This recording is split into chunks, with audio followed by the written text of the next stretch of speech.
Europe पर रूस का बहुत बड़ा दावा।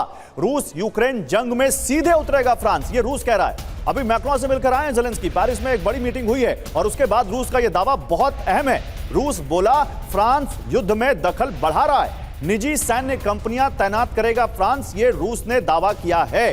तो क्या फ्रांस वो पहला नेटो देश होगा जो इस वॉर में डायरेक्ट एंट्री लेने जा रहा है? तो अगर रूस यूरोप जंग हुई तो क्या होगा? अगर वाकई यूरोप नेटो, अभी तक नेटो की बात हो रही थी, अब देखिए यूरोप को नेटो मान लिया जाए तो सीधा नेटो बनाम रूस टकराव होगा, क्योंकि अमूमन अधिकतर यूरोपीय देश नेटो में शामिल हैं और एक देश पे हमला यानी पूरे नेटो पे हमला। दूसरा, परमाणु युद्ध का खतरा कई गुना बढ़ेगा, क्योंकि कई सारे देश हैं जिनके पास परमाणु बम हो जाएंगे। यहां पर यूरोप की एनर्जी सप्लाई ध्वस्त हो सकती है। ब्लैक सी, बाल्टिक सी में समुद्री युद्ध छिड़ेगा और यह बहुत अहम है क्योंकि यह सी रूट बहुत बड़ा ट्रेड रूट भी है।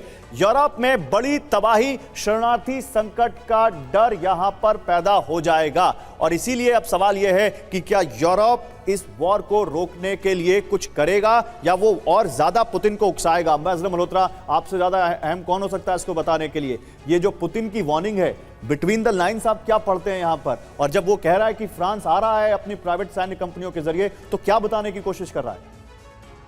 देखिए गौरव, अगर मेरे हिसाब से जो पुतिन की स्टेटमेंट है उसका जो ऑपरेटिव पार्ट है वो ये है कि डोनाल्ड ट्रंप बहुत सिंसियरली एक पीस प्लान लेके आए हैं और जो युद्ध ख़त्म करने की दिशा में जो काम हो रहा है उसमें वेस्ट यूरोपियन कंट्रीज़, खास तौर से फ्रांस, जर्मनी और यूके, ये इस पर एक स्पॉयलर का रोल कर रहे हैं। और जहाँ तक यूरोप का सवाल है, मुझे नहीं याद पड़ता कि यूरोप ने कभी डायरेक्ट वॉर अगेंस्ट रशिया की बात करी हो।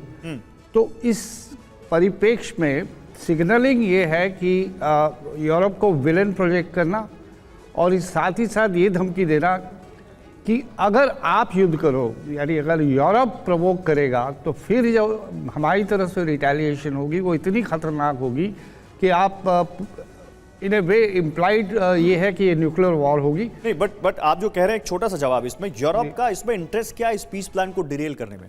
देखिए, यूरोप के पॉइंट ऑफ व्यू से ये पीस प्लान जो है वो ठीक नहीं है। इन ए वे इसमें अगर पीस प्लान जैसा प्रोजेक्ट किया गया था जिसमें पूरा डोनबास सरेंडर हो रहा है, जो टर्म्स एंड कंडीशन थी वो प्रो रशिया है और वो नहीं चाहते, जैसा कि ज़ेलेंस्की कहता है कि रशिया ने वॉर शुरू करी और आप उसको रिवॉर्ड कर रहे हैं। तो इस तरह का कोई भी आउटकम वो नहीं चाहते जिसपे यूरोप की आइडेंटिटी, यूरोप की प्रेस्टीज। बिल्कुल, चलिए आगे बात करते हैं, इसी को और डिटेल में बात करते हैं। Over to you Sumera.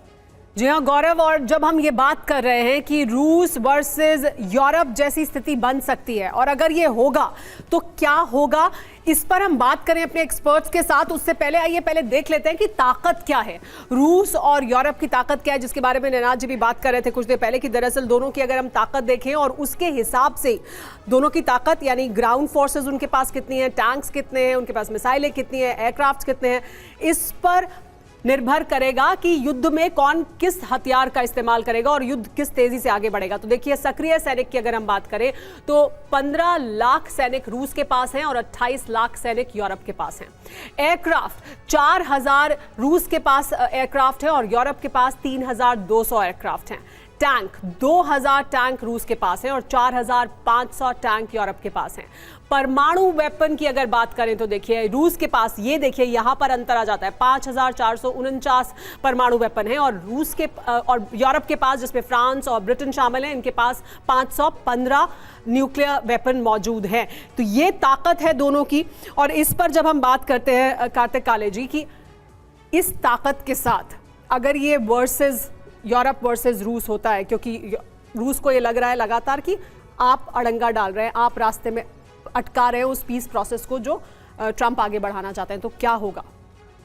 देखिए, स्ट्रेटेजिकली तो सामरिक दृष्टि से यदि देखा जाए तो जो इस तरीके का वॉर है जिसमें न्यूक्लियर इन्वॉल्वमेंट हो जाता है, वो quick fast reaction and quick ending war है, उसमें आगे लड़ने की कोई क्षमता नहीं है। परंतु यदि हम इसको नॉन न्यूक्लियर परिप्रेक्ष्य में देखें और केवल जिस तरह से नॉर्मल कन्वेंशनल वेपन्स के उससे देखें तो देन जो फ्रंटल एरिया है, दैट मीन्स जो एरिया रूस और यूरोप के बीच का है, ये जी, हाँ, ये पोलैंड। देखिए ये तो एक्टिव लाइन है अभी यूक्रेन के साथ जो इनकी लाइन है, परंतु ये होता है कि पोलैंड के साथ भी उनके झगड़ा शुरू हो जाता है। बेलारूस जो है वो वैसे ही रशियन एलाई है, जी। तो रशियन एलाई है तो रशिया के साथ ही रहेगा। साथ में जो वार्म वाटर पोर्ट्स हैं, दैट मीन्स सी बैटल जो है वो बाल्टिक सी में जो है पूरा का पूरा कॉन्सेंट्रेट होता है। और उसी प्रकार से क्योंकि लैंड मास इतना ज़्यादा है, देखिए फिनलैंड, स्कैंडिनेवियन कंट्रीज़ जो हैं they are part of the European Union, तो इसमें ऐसा कुछ नहीं है कि स्कैंडिनेवियन कंट्रीज़ पार्टिसिपेट नहीं करेंगे।